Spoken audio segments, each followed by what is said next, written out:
Labrīt, sveicināt visi, kuri šobrīd skatās Rīga TV 24, turpmāk ziņās.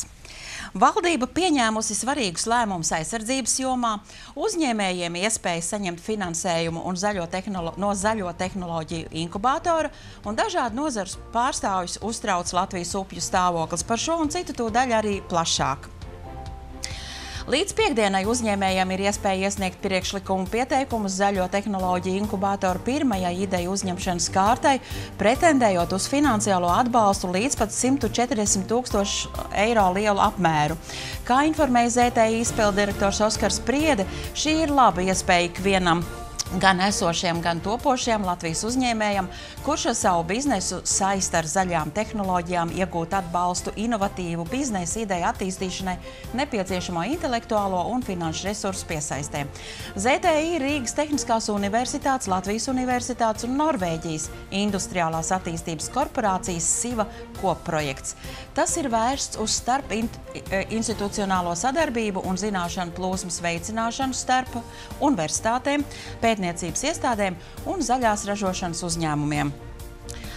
Atbalsts uzņēmējiem notiks divos posmos – pirms inkubācijā un inkubācijā, kur pirmajā posmā tiks strādāts pie biznesa plāna izveides, savukārt otrajā pie projekta realizācijas.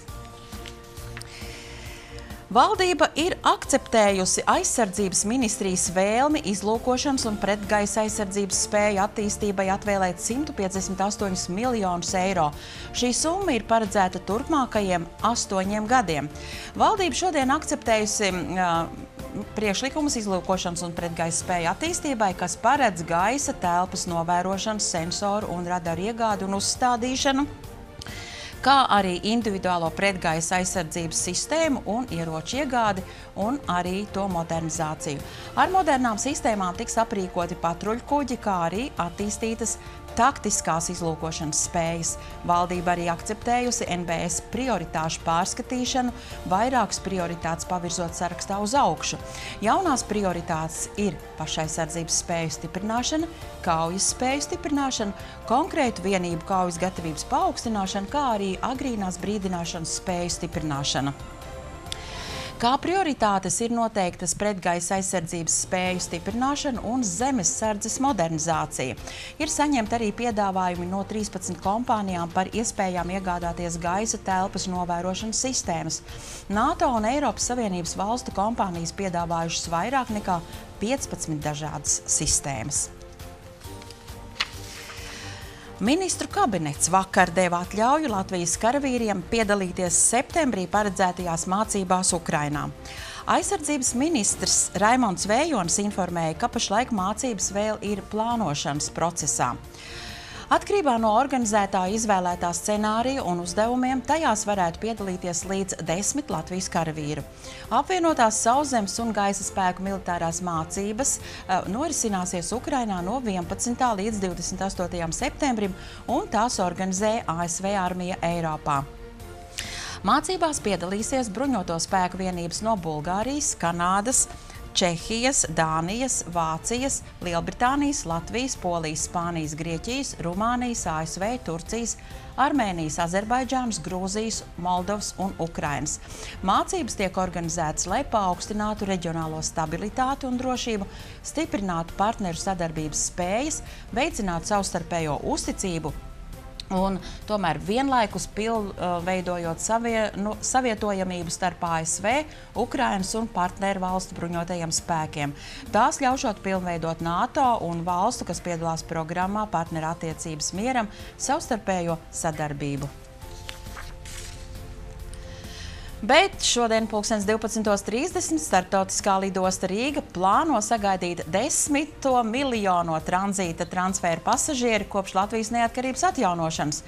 Pasākums par godu šim notikumam norisināsies starptautiskās lidostas Rīga terminālī, biznesa zālē, pasažieru zonā, un tajā piedalīsies valdes priekšsēdētājs Aldis Mūrnieks, satiksmes ministrs Andrijs Matīs un lidostas sadarbības partneri, kā ziņots iepriekš.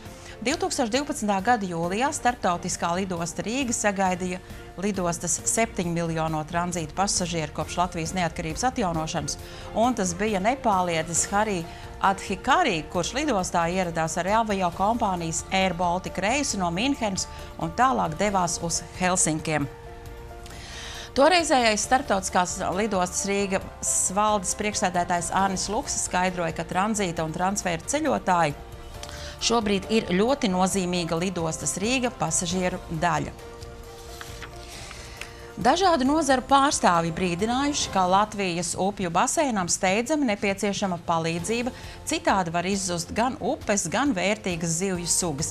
Aktīvisti pauž gatavību veicināt upju atjaunošanas procesu un gaida reakciju no valsts. Entuziasti, kuru vidū ir makšķernieki, ekologi, zinātnieki un žurnālisti, sapratuši, ka vairs nav atlicis daudz laika un sākuši pievērst uzmanību šai problēmai, meklējot risinājumus.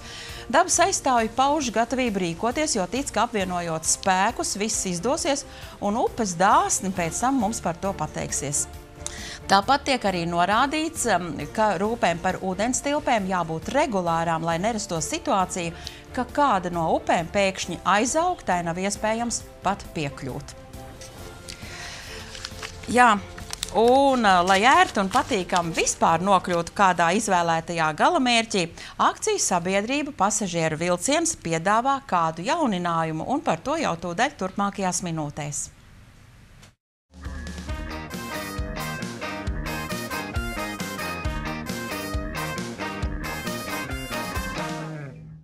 Latvijas dzelzceļš ir parūpējies par pasažieru ērtībām. Tagad, braucot uz Daugavpilu, mums ir iespēja braukt arī komforta zonas vagonā. Uz Daugavpilu šis ir pirmais reiss, ja, šodien dosies. Komforta vagoni jau ir pieejami, tātad virzienā uz Valgu. Tas bija mūsu pirmais reiss, un otrais reiss mums bija uz Rēzekni, ja, ko mēs atklājām. Šodien dodās pirmais reiss, pasažieriem ir pieejams tātad bezmaksas Wi-Fi, ja, ir iespēja uzlādēt elektroierīces vai savus mobilos telefonus un datorus, ja, ir iespēja pasūtīt kafiju, tēju, ja, ir iespēja izmantot arī lasīt bezmaksas presi, ja, kā arī šo vagonu apkalpo speciāls pavadonis, kas apkalpo tikai šajā vietā. Ja. Ir ļoti labas atsauksmes, ja, par cik mēs jau, šis jau ir 3. maršruts, kur dodās komforta klase. Ja. Tad 1. Valga, 2. Rēzeknē, 3. ir uz Daugavpilu. Tās ir arī pasažieru vēlmes, kuras mēs tad arī ņemam vērā. Tas jau viss ir tiek darīts klientu ērtībā. Komforta klasē būtu jāpiemaksā €40 pie biļetes. Ja. Tad par šo te komfortu ir €40 jāpiemaksā. Es jau sen ilgi gaidīju šo komforta klases vagonu, tāpēc, ka ļoti bieži braucu komandējumos uz Rīgu un Daugavpils, un es izlasīju, kad internetā Delfos, man liekas, jā. Biju pašteikta, jau 2 nedēļas gaidīju pēc tam, kad. Nē, man gribējas, lai Wi-Fi būtu un pieslēgums elektrībai, un principā, tā. Jau jūtams, jā, it kā lidmašīna izskatās. Nē, nu cerāms, ka tā arī būs, un tas vagons viņš uz Daugavpili tā arī kursēs. Es ceru, ka attaisnosies, bet es gaidu labāko no šī pasākuma pasažieru vilcienā.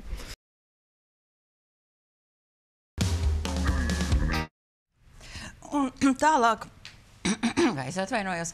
Un tālāk mēs, godātie skatītāji, pievēršamies notikumiem citviet pasaulē, un par tiem ir gatava vēstīt Kristīna.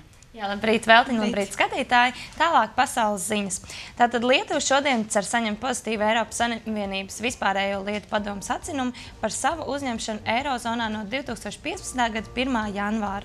Gaidot pēdējo izšķirošo lēmumu šajā jautājumā uz Briseli vakarā ir devies premjerministrs Alģerts Burtkevičs, finanšu ministrs Rimants Sadžus, Lietuvas bankas valdes priekšsēdētājs Vits Vasuļauskis un citas amatpersonas.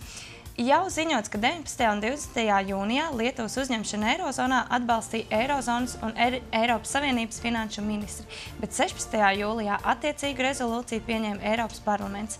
Kā izteicies Eiropas Savienības nodokļu muitas komisārs Lietuvas pārstāvis, viss liecina, ka vispārējo lietu padomes lēmums būs Lietuvai labvēlīgs. Padome arī noteiks galīgo negrozāmo lita un eiro apmaiņas kursu, kas šobrīd izskatās, ka būs 3,45 liti pret 1 eiro.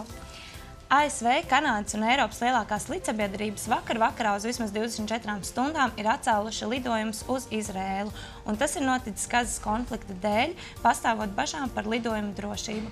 ASV Federālā aviācijas administrācija uz 24 stundām aizliedza Savienoto valstu lidsabiedrību lidojumus uz Telavivu. Lidojumu aizliegt, jo 2 kilometru attālumā no Telavivas lidostas rāpījusi raķete. ASV lidsabiedrības Delta, United un US Airways apstiprināja, ka atceļ visus lidojumus. Savukārt Vācijas lidsabiedrība Lufthansa otrdien paziņoja, ka tā lidojums uz Telavivu atceļ uz 36 stundām. Saistībā ar Gazas konfliktu pastāvot bažām par drošību. Vācijas lidsabiedrība norādīja, ka šis solis tiek spērts pasažieru un apkalpes drošības dēļ. Lidojums atcēlus arī Francijas lidsabiedrība Air France, Nīderlandes KLM un Kanādas Air Canada. Savukārt Lielbritānijas sabiedrība British Airways un tās konkurences cenu lidsabiedrība EasyJet apliecināja, ka lidojums turpinās. Savukārt Izraēla norādījusi, ka nav nekāda pamata atcelt šos lidojumus. Vašingtonas tiesa ASV pirmdien vakarā pilnībā attaisnojas vīrieti, kurš 1982. gada izcieta cietumsodu par slepkavību, kuru viņš nebija pastrādājis. Kevins Mārtiņš 1982. gadā tika apsūdzēts par kādu sievietes slepkavību, balsoties uz melīgām liecībām un pierādījumiem, kurus izmeklētāji uzskatīja par patiesiem. Mārtiņa gadījumā liktenīgi izrādījušies mati, kurus izmeklētāji atrada uz nogalinātās sievietes kurpēm. Tika uzskatīts, ka tie pieder Mārtiņam, tādēļ viņam tika piespriedz mūža ieslodzījums. Mārtiņš centās pierādīt, ka nav vainīgs, taču tas nedeva rezultātus. Pēc 5 gadu ilgušiem tiesu darbiem un procesiem Mārtiņš pirmdien tiesā izdzirdēja ilgi gaidītos vārdus. Viņš nav vainīgs un ir pilnībā attaisnots. Kļuvis zināms, ka tagad Mārtiņš dzīvo San Francisco un gatavojas kāzām. Viņš saņēmis $50,000 lielu ikgadēju kompensāciju 26 gadu garumā par nepamatot cietumā pavadītiem gadiem.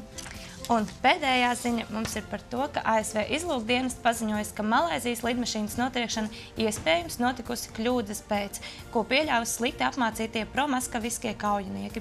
Līdz šim apkopotās liecības norāda, ka tipa zeme gaisa raķete SA-11 izšāvusi separātisti, tomēr joprojām nav skaidrs, kas nospieda šautenes gaili, atzina augsta ranga tātad amatpersonas. Viņš atgādināja, kā agrāko gadu incidentiem, kad padomju un ASV bruņotie spēki kļūdas pēc notriekuši civilās lidmašīnas, padomju reaktīvais iznīcinātājs 1983. gadā notrieca Dienvidkorejas aviolaineri, bet ASV kara flotes spēki 1988. gadā Irānas pasažieru lidmašīnu. Krievijas operatīvie darbinieki ir redzēti Austrumukrainā, tomēr ASV izlūkdienestiem nav tieši pierādījumi, ka Krievi bijuši pie raķešu sistēmas, kas notriekuši aviolaineri. Atzina tātad amatpersonas. ASV satelītu dati un cita tehniskā izlūka informācija tomēr liecina, ka lidmašīna notriekuši raķete SA-11, kas izšauta no promaskavisko kaujinieku kontrolētās teritorijas. Tas no manis pagaidām ir arī viss. Jā, Kristīna, tu pirmo ziņu lasīji par Lietuvu, kas gatavojas pievienoties Eirozonai un visticamāk arī saņems Eiropas atbalstu. Vai tu domā, ka viņiem būs tādi paši nosacījumi kā Latvijai, kad viņi savus litiņus varēs mainīt līdz mūža galam? Kā tev šķiet? Visdrīzāk tas būtu tikai godīgi, un es pieļauju, ka ļoti liela daļa tāpat arī gribēs saglabāt kolekcijas monētas, un situācija varētu būt ļoti līdzīga tāpat kā pie mums Latvijā. Jā, nu mēs vērosim un, protams, sekosim līdzi. Bet tagad, godātie skatītāji, mēs tūdaļ noslēguši esam ziņu sadaļu. Pievērsīsimies pēc neliela brītiņa laika ziņām Latvijā un mūsu valsts galvaspilsētā, sastrēguma ziņām galvaspilsētā. Un viesis būs Ilona Brūvere, kuru mēs gaidām ļoti šobrīd. Un kā vienmēr, Denis jau ir klāt ar savām asistentēm, cik es saprotu. Paldies, tas viss pēc brītiņa.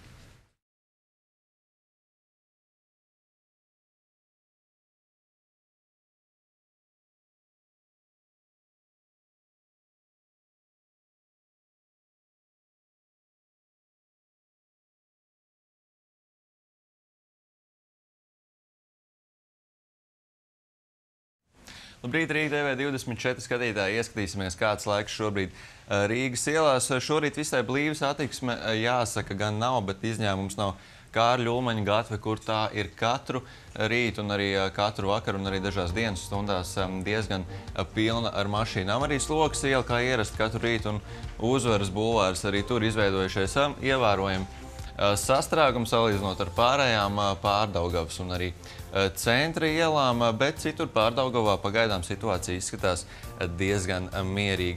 Kas attiecās uz centru, tad šeit varam redzēt, ka Valmieras ielas posmā ir izveidojies sastrēgums, kā arī no 13. janvāra ielas līdz Dzirnavu ielai. Tur satiksme šobrīd diezgan blīva, kā arī vienā vēl no Dzirnavu ielas posmiem no Brīvības ielas arī ir izveidojies sastrēgums, bet būtībā ņemot vērā šos datus, ko mums sniedz Vējs.com, gan centrs, gan Pārdaugava šobrīd ir salīdzinoši brīva no satiksmes un varat diezgan ātri nokļūt vai nu uz darbu, vai nu gadījumā varbūt braucat kādā citā virzienā. Kas attiecās uz laiku, tad mākoņu daudzums šodien mainīgs, bet sauli redzēsim nedaudz vairāk. Vēl joprojām vasara turpinās un karstums nekur nepazudīs un tikai pieņemsies spēkā. Un varam redzēt, ka nokrišņi šodien solīti netiek, ja nu vienīgi kādas lokālas īslaicīgas lietus kādos atsevišķos rajonos, bet ja arī tas būs, tad tas būs pavisam neliels un pat tiešām lokāls. Gaisa temperatūra arī līdzīgi kā vakar 26–27 grādu robežās un turpinājumā turpmākajās dienās tā vēl tikai kāps uz augšu. Bet tagad jau jāpaskatās, kāds tad laiks ir Rīgas ielās.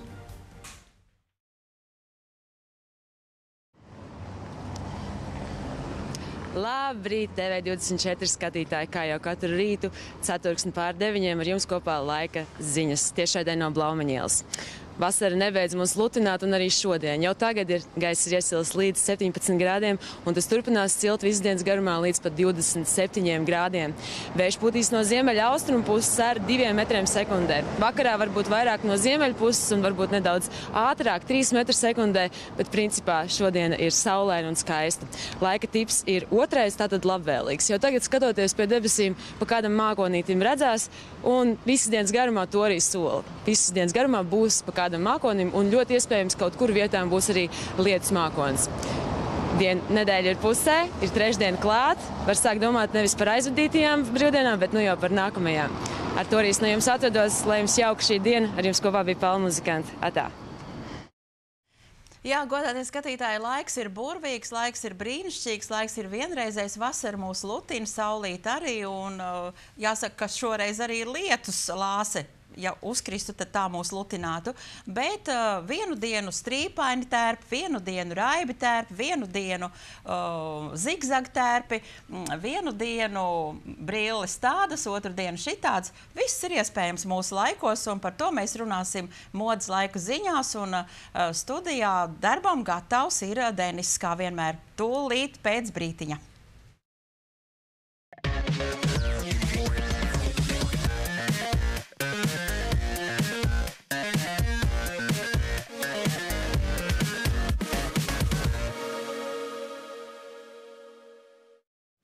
Labrīt, un esiet sveicināti modes laika ziņās. Šodien ir 23. jūlijas, un mūsu stiliste sagatavoja divas komplektus, vienu vīriešiem, vienu sievietēm, un domājot par tiem cilvēkiem, kuri ir ļoti radoši, bet strādā korporatīva vīde. Tāpēc mūsu šīdienas izlase saucas reklāmas aģentūras. Tiem domāt cilvēkiem, kuri strādā attiecīgi, kuras tikko teica, vai nu varbūt kaut kādas PR aģentūras, radošas aģentūras, tiem cilvēkiem, kuri vajadzētu izskatīties kreatīvi, bet tomēr viņam ir tikšanas ar kaut kādiem lieliem biznesiem, nopietniem onkliem un tantiem, un viņam arī bišķiņ jāizskatās vairāk nopietnāk, ja var pateikt. Un tātad šis komplekts ir domāts vīriešiem. Šorti, džinsa šorti no zīmola Monton tagad par 19,95 eiro. Atgādināšu, ka šo visu jūs varēsiet nopirkt iepirkšanas centrā Galerija Rīgā, Dzirnavu iela 67. Klāt šortiem mēs izvēlamies žaketi arī no tā paša zīmola Monton, kura maksā 89,95 eiro. Žaketi ir ar odari. ir smuka struktūra, tad īstenībā, ja jūs kombinēsiet ar kreklu, T-kreklu no Piazza Itālijā, kur maksā 5 eiro, klāt viņi veidos tādu stabilāku tēlu, neskatoties uz to, ka šīs T-krekls ir tāds bezformīgs mazliet. Protams, lai piedot tādu mākslinisko piestienu jūsu izskatam, mūsu stiliste piedāvā šalve. Šīs šalve ir no zīmola Springfield un maksā 12,99 eiro. Es atvainojos centus mazāk nekā 13 eiro. Klāt, protams, vajadzētu arī paņemt kaut kādu somu. Soma ir nopērkama veikalā Denim Dream no zīmola Tommy Hilfiger un maksā 269 eiro.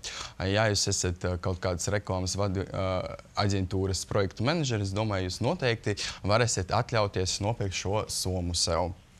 Un makasīni apavi ir no zīmola Springfield un maksā 49,99 €.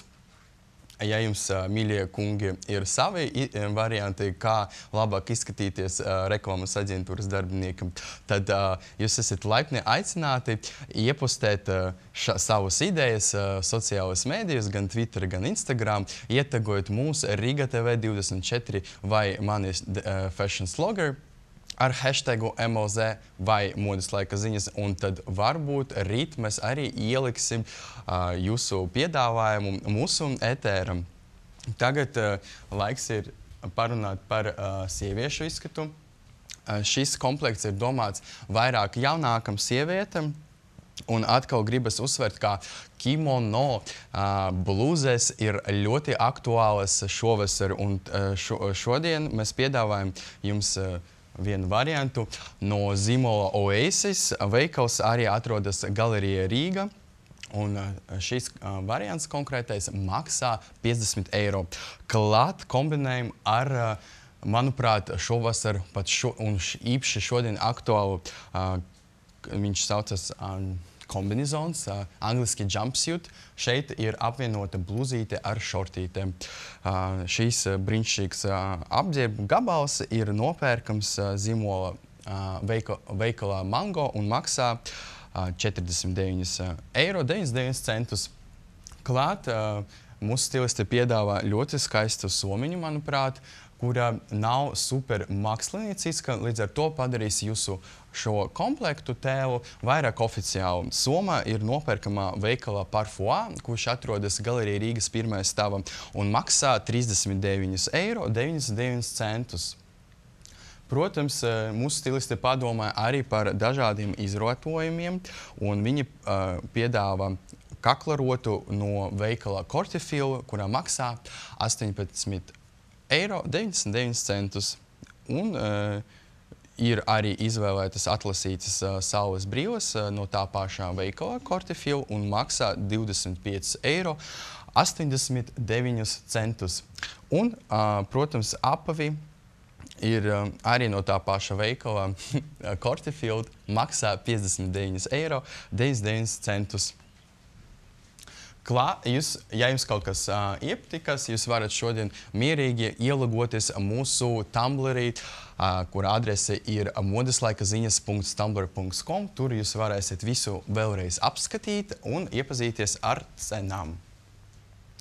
Runājot par manu izlasi, šoreiz es piedāvāju šo kleitu sievietēm, kura ir varbūt mazliet vecākas un arī strādā kaut kādā radoša amatā, korporatīvā struktūra. Un šī kleita ir no zīmola Marks & Spencer, maksā 64,99 €, un šoreiz piedāvāju kakla rotu no savas draudzenes, kā jūs jau sapratat, Stein Jewelry. Par to, kur jūs varēsiet to iegādāties, es vēlāk iepostēšu mana Twitterē un Instagramā. Un šeit mēs varam parunāt par stila barometru. Šo sievieti sauc Ella Gorbo. Viņa ir dizainere, bet šīs izskats būtu ļoti piemērots kaut kādas piekdienas, kāda piekdiena, jebkura biroja. Šeit ir dizainere Irina Skladnova. un arī pazīstams blogeris Jaroslavs Barišņikovs, kurš strādā modeļa aģentūra. Tas arī vēl tāds radošais korporatīvais pieejams. Laiks ir atvadīties. Ar jums bija Denis Ševiļovs. Un lūdzu, komentējiet un sekojiet mūsu sociālajos medijos. Lai jums korporatīva, bet kreatīva diena!